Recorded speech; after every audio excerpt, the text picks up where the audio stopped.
Minister Prasad കൂടി ചേരുന്നുണ്ട്. ഒരുക്കങ്ങളുടെ എല്ലാം തന്നെ ആദ്യഘട്ടം മുതൽ തന്നെ മിനിസ്റ്റർ ഇവിടെ തന്നെ ഉണ്ട്.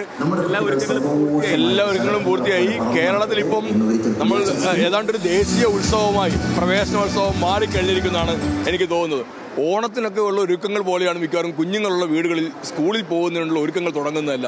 ഇന്നലെയും ഞാൻ പല വീടുകളിലും കണ്ടതാണ്. നല്ല ഒരുക്കങ്ങളാണ്, രാവിലെ കുഞ്ഞിനെ സ്കൂളിലാക്കാൻ വേണ്ടിയാണ്. അപ്പോൾ നമ്മുടെയൊന്നും ബാല്യകാലത്ത് ഇല്ലാത്ത തരത്തിലേക്ക് വലിയൊരു ആഘോഷമായി തന്നെ അത് മാറുന്നു.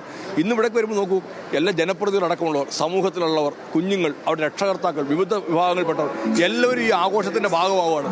അതിവിടെ മാത്രമല്ല, മിക്കവാറും പ്രവേശനോത്സവം നടക്കുന്ന എല്ലാ സ്കൂളുകളിലും ഇതേപോലെയാണ്. സമൂഹം കൂടി അതിൻ്റെ ഭാഗമാവുന്നു. അപ്പോൾ ഇതൊരു വലിയ ഉത്സവമായി, പ്രവേശനോത്സവം അക്ഷരാർത്ഥത്തിൽ ഒരു ഉത്സവമായി മാറുന്ന കാഴ്ചയാണ് ഇന്ന് കേരളത്തിൽ കാണുന്നത്. അതിന് വലിയൊരു ഗുണപരമായ വലിയൊരു വശം എന്താണെന്ന് ചോദിച്ചാൽ, ഒരു കേവലം ആഘോഷത്തിനപ്പുറത്തേക്ക് സമൂഹം കൂടി കുഞ്ഞുങ്ങളുടെ വിദ്യാഭ്യാസ കാര്യങ്ങളിൽ താല്പര്യം കാണിക്കുന്നു എന്നുള്ളതാണ്.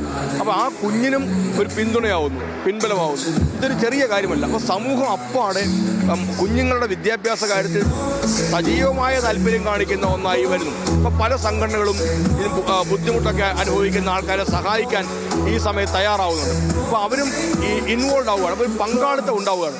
അപ്പോൾ ഈ പ്രവേശനോത്സവം അതുകൊണ്ട് തന്നെ വലിയ മാനങ്ങളുള്ള ഒന്നായിട്ട് ഇപ്പോൾ മാറുന്നുണ്ട്. അപ്പോൾ കുഞ്ഞിനും സന്തോഷമാവുകയാണ്. അപ്പോൾ അവരുടെ വിദ്യാഭ്യാസ കാര്യങ്ങൾക്കകത്ത് അവർക്ക് സജീവമായി നിൽക്കാനും ഗൗരവതരമായി നിൽക്കാനും കുഞ്ഞിന് വളരെ ചെറിയ പ്രായത്തിൽ തന്നെ ഒരു അനുഭവമായി ഇത് വന്നു കയറുന്നുണ്ട്. അപ്പം അങ്ങേയറ്റം സന്തോഷമാണ് ഇത് കാണുമ്പോൾ നമുക്ക് തോന്നുന്നത്.